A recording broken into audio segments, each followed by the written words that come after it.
Le Premier ministre, il veut réorganiser l'État, arrêter le gaspillage avant de mettre à contribution les Français. Sur la méthode, est-ce qu'il a raison? C'est leur dette. Non mais attendez, moi j'ai pas de leçon à recevoir de M. Bayrou. Ils ont augmenté la dette de 1200 milliards.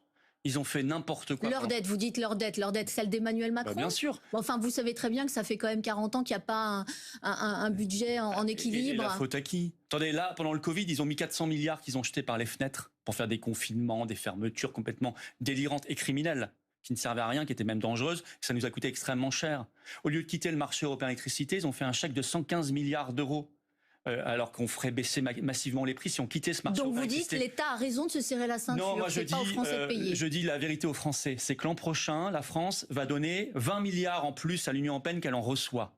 Vous voyez, la contribution française dans le budget de l'Union européenne, elle va encore augmenter de 7 milliards l'an prochain. Ça n'est jamais dit aux Français. Ça n'est jamais débattu démocratiquement. On va encore faire des chèques. Mais les Français, ils remettent pas en cause l'Union européenne. Je sais que c'est votre positionnement, mais il n'y a pas de majorité là-dessus. Nous sommes à 20 ans presque jour pour jour du dernier référendum auquel on a eu le droit le 29 mai 2005. C'était justement sur l'Europe. Et les Français avaient dit non. Et leur non leur a été volé.